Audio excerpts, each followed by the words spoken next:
Papo com o Editor dessa semana, um broadcast político, entrevista Gilberto Kassab.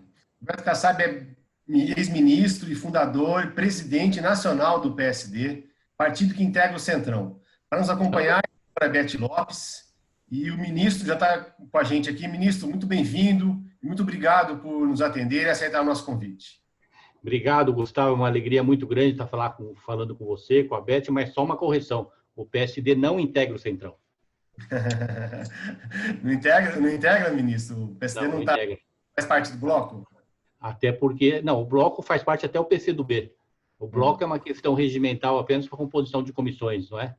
O partido integra aquilo que ele entende que deve integrar. Então, por decisão do partido, das bancadas, é um equívoco que você, seus colegas, às vezes fazem, e a gente sabe que é apenas informação equivocada, o PSD não integra o Centrão.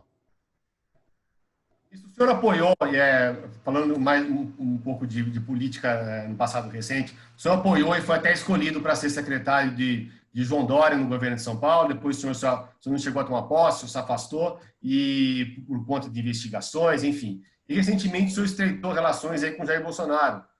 Pelo partido, o senhor tomou um café da manhã com ele, enfim.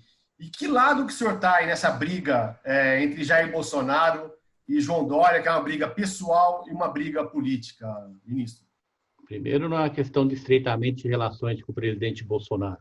Eu tive a convite dele, ele convidou todos os presidentes de partidos. Eu tive com o líder da bancada no Palácio do Planalto, num café, e não num café da manhã, num único encontro esse ano, onde, evidentemente, o presidente de partido não pode se negar a atender um convite do presidente da República para discutir crises importantes que acontecem no Brasil. Mas o PSD, Gustavo, é um partido independente em relação ao governo. As nossas bancadas, elas têm os seus parlamentares total liberdade para destinar o seu voto, de acordo com as suas convicções e com o programa do partido. Nós temos parlamentares próximos do governo, por questões locais, por questões circunstanciais, como temos parlamentares distantes do governo, não é? Eu sempre cito o líder no Senado, o senador Otto Alencar, ele é um parlamentar, um senador distante do governo, mas nada impede que ele vote boas pautas para o Brasil. Ele votou ontem, por exemplo, aliás, temos que festejar no Brasil, o projeto de saneamento, e com o apoio de todos, não é? Isso, portanto, não impede de ele se apresentar como um parlamentar independente, como aqueles que são próximos, em diversas circunstâncias, têm votado contra projetos encaminhados pelo governo. Não existe toma lá da cá na relação independente que o PSD tem com o governo federal. E na briga entre Jair Bolsonaro e João Dória, de que lado que o senhor está, ministro? Nós estamos do lado do Brasil, não é? O PSD entende que hoje nós temos uma preocupação muito grande com a saúde pública, nós temos crises graves no Brasil, em especial na saúde pública. Essa é a prioridade de todos nós brasileiros, enfrentar essa pandemia, que, aliás, é o objetivo de todos os países do planeta, para que a gente possa, o mais rápido possível, se livrar dessa pandemia. E, ao lado, na sequência dessa crise da saúde, Gustavo, nós temos a crise da economia, não é? Que passa também a ser uma prioridade muito importante de qualquer governo. A ausência de empregos, não é? A queda do número de empregos, tudo isso tem contribuído, veja hoje nos jornais, as expectativas que tem em termos do crescimento do Brasil nesse ano. Alguns índices chegam a 10% no índice de queda da nossa economia. Isso é muito grave. Não acontece só no Brasil, vamos ser aqui justos, mas mostra que, após ou ao lado do combate à crise da saúde, nós temos que enfrentar a gravíssima crise que estaremos vivendo, que já estamos vivendo na questão da economia. Ministro, por falar na crise, qual a sua avaliação das ações ou não ações do governo do presidente Jair Bolsonaro no combate a essa pandemia, na questão da saúde, obviamente, e também na questão econômica? Olha, o governo errou de uma maneira muito flagrante na questão da comunicação. O governo deixou passar para a sociedade brasileira o pressentimento de que não dava a prioridade que essa grave crise merece. Isso contribuiu para um distanciamento brutal de parte da sociedade brasileira, das pessoas, em relação às ações e manifestações do governo federal. Eu me associo àqueles que entendem que o distanciamento social é fundamental no enfrentamento dessa pandemia, até porque todos os países do mundo, eles conviveram e convivem com essa estratégia. Não é possível que todos os países estejam errados e apenas parte de governos brasileiros esteja certo. Então, eu acredito que o governo errou, primeiro, na estratégia. Segundo, na comunicação. E terceiro, e aqui não vai nenhuma crítica ao atual ministro, que todas as informações que eu tenho são no sentido de que ele está fazendo uma boa gestão, está sendo muito solidário aos governos municipais, governos estaduais, tem ouvido de diferentes secretários de saúde, governadores, prefeitos, sejam de situação próximos ao governo ou distantes do governo, elogios à sua atuação, mas eu entendo que o governo errou na substituição do ministro Mandetta. Ministro, o PSD, assim como outros partidos, né, indicaram cargos para o governo Bolsonaro. Acho que o presidente quer, com isso, um suporte político maior no Congresso. Isso vem sendo defendido, inclusive, por pessoas críticas ao presidente, enfim. Mas o presidente Jair Bolsonaro, ele, quando eleito, ele falou que iria governar com a velha política, falou até em metralhar quem fosse pedir cargo para ele. O presidente mudou de opinião? É saudável essa mudança de opinião dele? Bom, Gustavo, eu não sei se os outros partidos indicaram cargos de governo. O PSD não indicou. Em relação à relação e à postura do presidente, eu acho que se ele teve essas manifestações na campanha, ele errou, porque governar tem como sua principal atribuição escolher pessoas para cargos de confiança. A pessoa é eleita prefeita, eleita governador, eleita presidente da República para governar, e governar com a sua equipe, uma delegação do eleitor para que o cidadão eleito possa compor uma equipe, preencher os cargos de confiança, e é evidente que ao preencher cargos de confiança, ele ouve aliados, não é? Ele procura convidar pessoas que já têm experiência, ou que tenham boas referências em termos de expectativas de serem bons gestores, e não há nada de anual, é assim no mundo inteiro, é próprio da democracia, e, aliás, se a democracia tem defeitos, é de longe o melhor modelo no mundo de gestão de qualquer país. Nós estamos, felizmente, uma democracia, e o presidente é mais do que natural que ouça seus aliados. Em relação ao PSD, como eu disse agora há pouco, se o PSD é independente, não é possível que ele faça indicações, mas sabemos que parlamentares próximos do governo têm contribuído com sugestões para cargos do governo, não é? E que podem ou não ser aceitos pelo governo, sejam porque procuraram o governo para fazer sugestões, seja porque procuraram pelo governo, mas em relação ao PSD não existe toma lá da cá, porque o PSD, todos os seus parlamentares têm total liberdade para votar de acordo com as suas convicções. Ministro, e com relação à indicação do Fábio Faria, que recriou o Ministério das Comunicações, que é filiado ao seu partido, qual a sua avaliação? O presidente faz questão de dizer que foi uma escolha pessoal dele. Agora, isso para o partido traz mais ônus, bônus? Qual a sua avaliação? Olha, o Fábio Faria é um extraordinário quadro da vida pública. Jovem, gosta da política com P maiúsculo, apesar de jovem, tem experiência, está no seu 4º mandato, seu pai já foi governador, ele é inteligente, habilidoso, portanto, tem todas as condições de ser um excelente ministro. Porém, é muito importante as pessoas entenderem que vale o que o convidado e quem convidou disse. O Fábio foi convidado numa escolha pessoal do presidente e aceitou também num gesto pessoal dele. Então, não foi uma escolha do partido, o partido não foi consultado. Por outro lado, eu quero dizer que tudo que tiver ao nosso alcance para poder ajudar o Fábio, que no plano pessoal é meu amigo fraterno, no plano político é parceiro, fundador do PSD, vamos fazer. Mas a sua presença à frente do Ministério da Economia não identifica o PSD como uma pessoa que integra o governo como ministro. Ministro, o senhor falou que o PSD é um independente do governo, de que não tem tomar lá da cá. Existem aí mais de 4 dezenas de pedidos de impeachment contra o presidente Bolsonaro, que estão parados na mão do presidente da Câmara, Rodrigo Maia. O que falta para esse...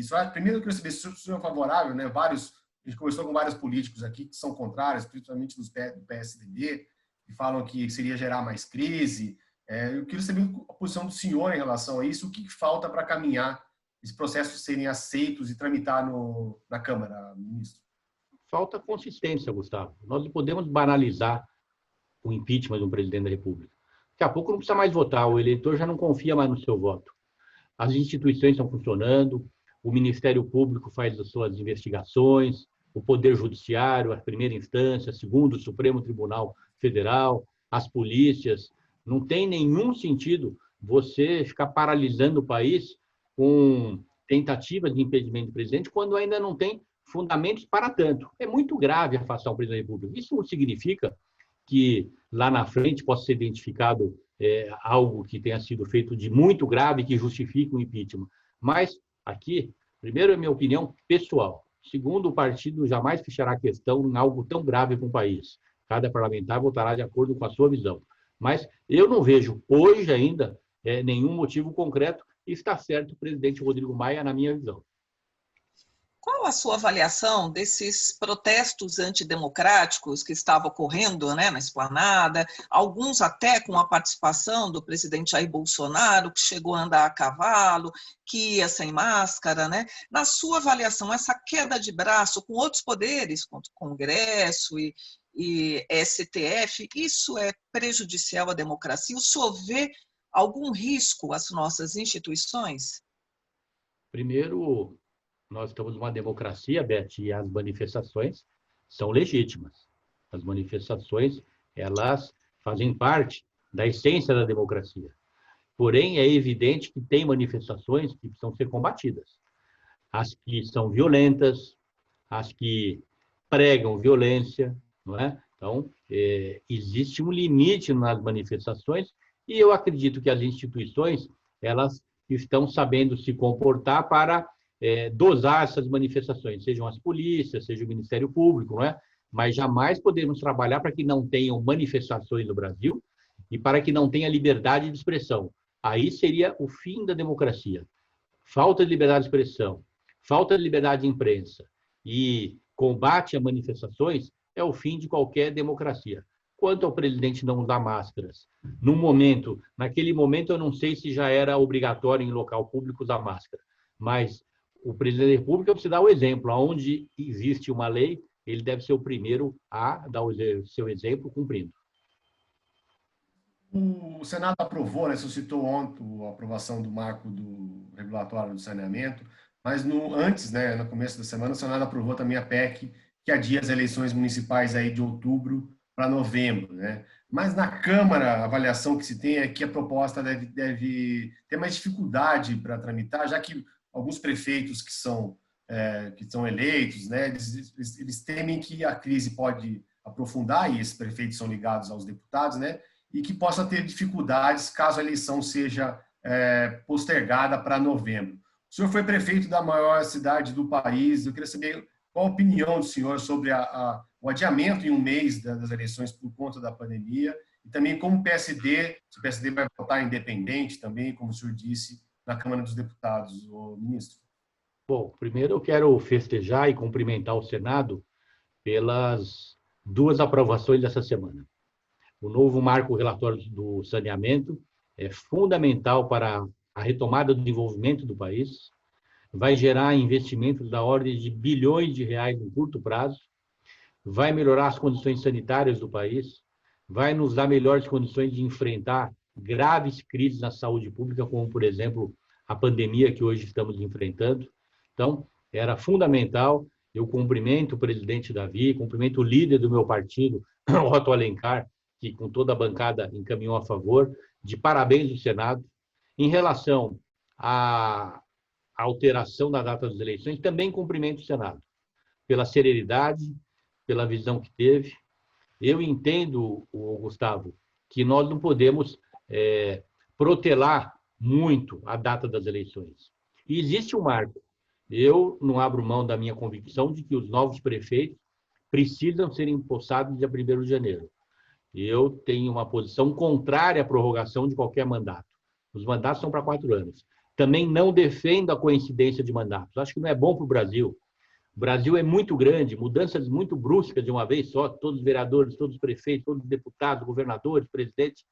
Eu acho que a engrenagem pode parar, pode diminuir e afeta as políticas públicas, não é? Porque são trocas de gestores importantes em todos os cantos do país, em todos os setores, em todas as esferas.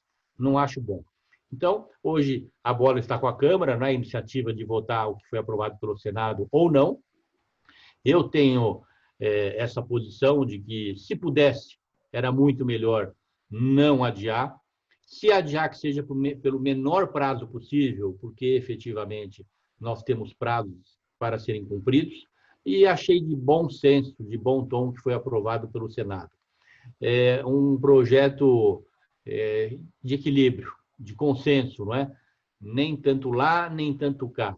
Não avança muito, mas também dá um prazo adicional para que as políticas públicas de saúde tenham seus resultados, para que essa pandemia diminua seus índices.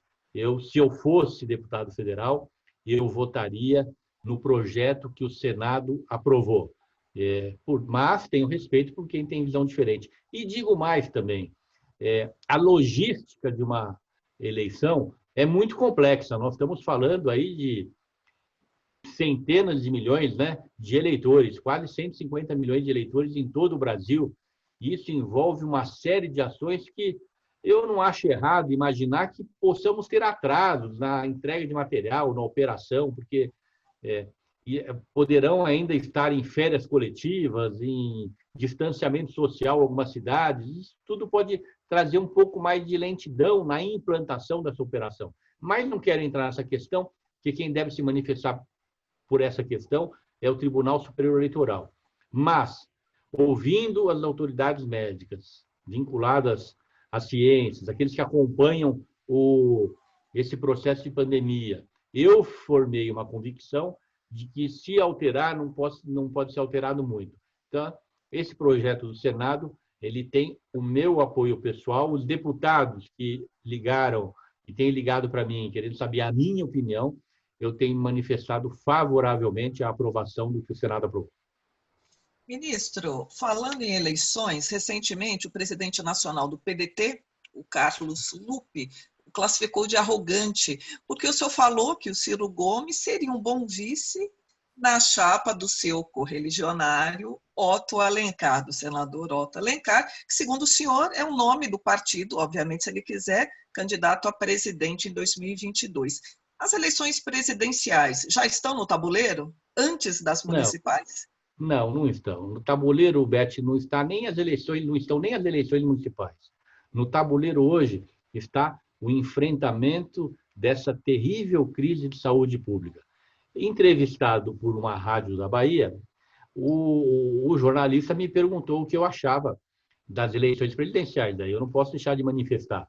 E eu disse que o PSD vai trabalhar para ter candidatura própria a presidente da República. E que já selecionamos 5 nomes, 2 senadores, o senador Otto Alencar, o senador Anastasia, 2 deputados federais, o deputado André de Paulo, o deputado Fábio Tradi e o governador Ratinho, que serão, depois das eleições municipais, que terão seus nomes levados às bases para discutir, para avaliação. Isso não quer dizer que eles queiram ser candidatos ou que outros postulantes não possam se apresentar.